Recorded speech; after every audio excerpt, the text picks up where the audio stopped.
Hey guys, Erie is here. I hope you all had a good week, are keeping safe out there, and thank you for choosing to join me here on the channel for another video. If this is your first time here and you like watching all sorts of sim racing related stuff, then subscribe now and click the bell icon as well so you get notified of every video I upload and you don't miss a thing. So here we are then for the second week of 2 videos each week on the channel.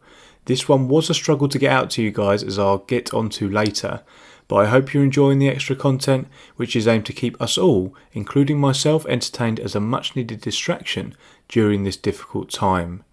Now this video is all about perseverance and fighting past hurdles to bring home a good result, and this is a very apt title for this one, considering the efforts required to get this one out to you, which, as I say, I'll explain as the video goes on. Firstly, you'll realise that this first bit is in complete silence, so stick with me here. You've got a couple of minutes of this and then it all comes back. So I told you this video is all about perseverance and fighting through hurdles, and I wasn't joking. So we're in quali for this one. The new 5-minute quali format, remember, without tyre wear, which is still a vast improvement from the laborious fuel burning times of the past. We would have time, if we were quick here, to do an outlap and then 2 attempts at a quali lap. So as always, the first attempt is going to be a banker for us. A banker lap is where I try and get a reasonably fast time on the board as insurance in case it goes wrong when I try again and go even faster on the second lap, which was much more likely when pushing hard to get the best possible lap time to start the race. And my first attempt was a 2:03.638, an okay banker, and we also had 20 seconds to spare to go again. And when I went again, this is where things started to go wrong. I went wide coming out of the Dunlop chicane, then the mouse, because of the force feedback of the Fanatec DD1, fell off the mouse pad and fell onto the keyboard, which actually stopped the stream. So that's why it cut out there. Luckily though, we had that banker to fall back on. We needed it there, and that's a prime example. I wasn't really expecting things to go wrong in that regard, but a prime example nonetheless of why you need a banker lap. And as you can see there, I got disqualified trying to sort it out, but luckily not from the entire thing, just the quali session, and we're going to move on to the race session now. Here we are then lined up on the grid for the race session, and we have the sound pack. We only have time though to give a quick nod to the livery creator for this one. Cheers Led and Steffo for the livery, one of my favourites for a while, as this one is a standing start. So not that you can see this, but I have both hands on the left hand side of the wheel, because as we get underway here I need to turn the TC back off, which I had on 1 for the start, and get that radar on ASAP. Now we get a good launch immediately overtaking the German and moving up to 15th. I'm then going to move to the inside, but keep your eye on the radar. Again, you can't see this, but I'm going to get hit from behind. There are cars going off left, right and centre, and then we are going to get sandwiched. Looking up ahead on the left there, another car is going to get up onto the curb and go off as well. My only hope here, I don't care about positions at this point, is just to keep it on the black stuff and facing in the right direction. Ideally without any penalties either, which as we come out of the Mercedes-Benz arena we have managed to do. We are 14th at the moment, so we've had a net gain of 2 places actually from the start. As there are 2 drivers up ahead around us, they have penalties, so we're not going to be doing too bad as we come down into the Dunlop hairpin.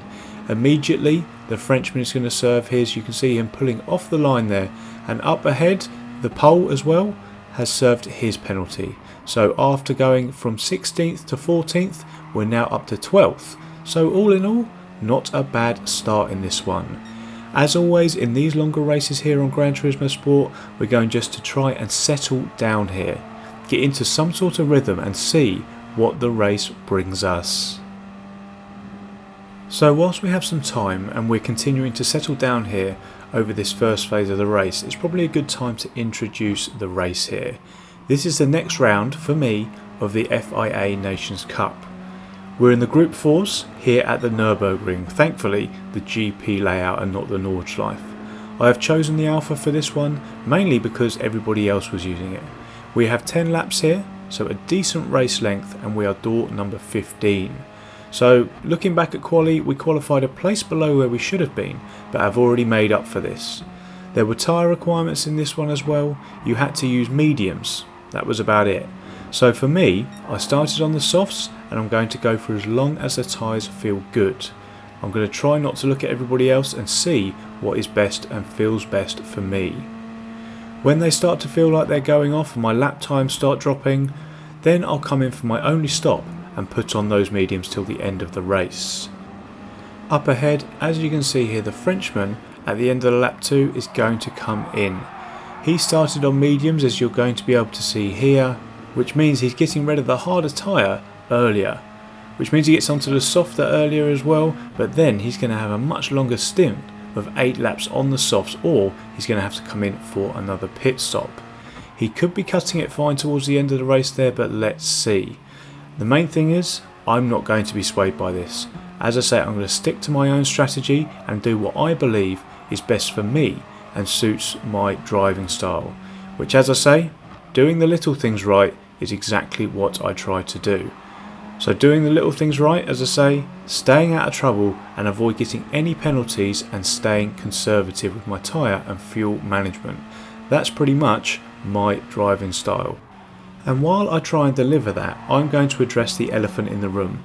Why am I in chase cam like it's 2017, and why were the first few minutes of this video in complete silence? Well, to address the sound issue first, when my mouse fell off the keyboard earlier in quali, not only did it stop the stream, it actually landed on the mute key as well, which was the spacebar for me.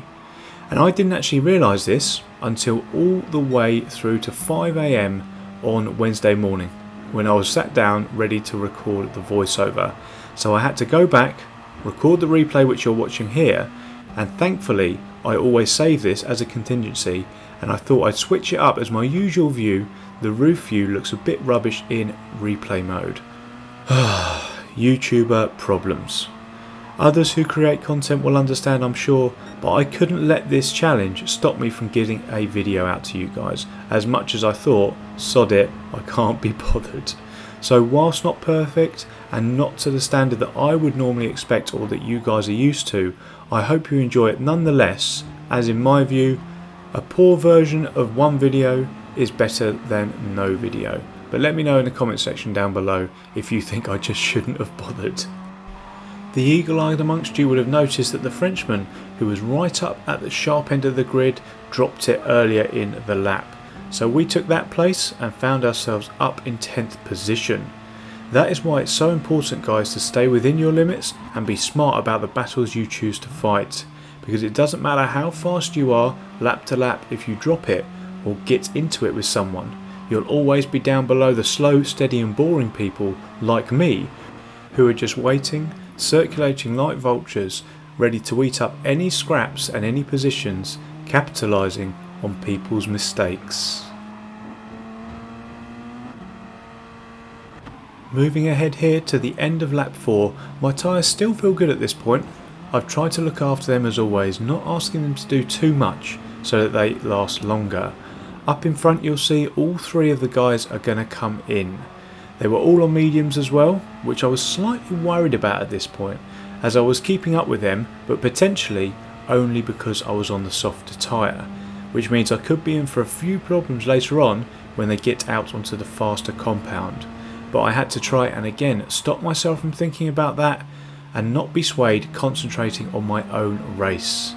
As I mentioned, my tyres still felt okay. The lap times on the right there that you can see are still consistent and haven't started to drop off.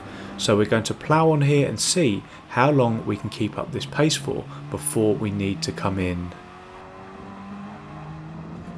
Jumping ahead to the end of lap number 5 now, the Frenchman is going to come in to change his softs, which is actually a bit of comfort for me here. So at least he was on the softer compound. The same as us, which meant we have similar pace. But we're going round again here. Our lap time again remains consistent, and we were keeping an eye on this throughout the lap via the different sector times. So that told me I was good. So as I say, round we go again. As we come through to start the final sector here on the next lap, you'll be able to see there from the delta that I was half a second off, which tells me The tyres are starting to go because I didn't make any mistakes, and it's time to come in. We have done a good job looking after these so far, but now it's time to say goodbye for them and get myself some new boots. And to my surprise, up ahead all the leaders come in too, which endorses my decision to get some new boots. As we come out of the pits here, a stream of cars are going to come through. We come out right in front of the pole, who I can see is trying a cutback. So I kept it tight on the apex, pretty much parked it there to be honest, and there's going to be some contact. He's just going to turn in. I'm not quite sure why that is. I mean, my apex wasn't perfect, but he's going to get himself, you can't really see it at this point, I was looking behind on the roof view, but now you can see it, he got himself a penalty.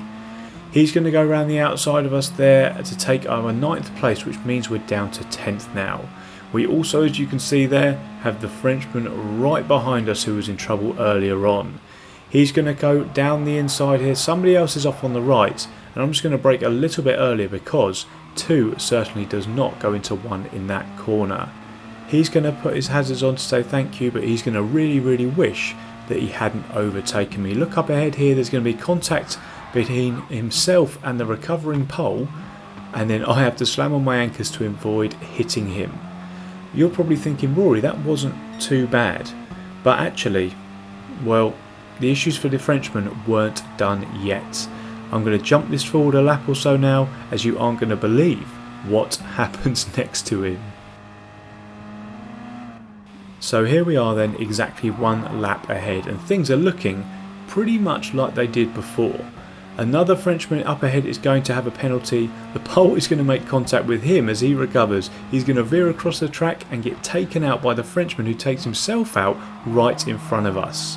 The C's part, we take both those positions, and then the Mitsubishi in front of us is going to have a 1 second penalty for causing that carnage. Absolutely wonderful news for us. Not so much for the poor Frenchman who overtook us on the lap before. So that's what I mean when I say I bet he wishes he hadn't overtaken us. But 2 places going for us, and a 3rd here as he serves his penalty, promoting us up to 7th. Yes, 7th place. We have about a lap and a half to go. There is a gaggle of, well, the rest of the pack really, sitting there behind us. You can't see it, but you might be able to see it on the track map. I still need to do everything I can here to hold on to this 7th place. Actually, as we come across the line to start the final lap here, make that 6th. In a surprising twist on the right there, you're going to see that someone has come in. Now, there is going to be some contact here coming into turn number 1. There it is. Thankfully though, it was just rear contact and not side contact, and we aren't too badly affected. And we're going to stay on board here to see if I can hold off the chasing pack. As we do, I'm going to touch on how I got into this position.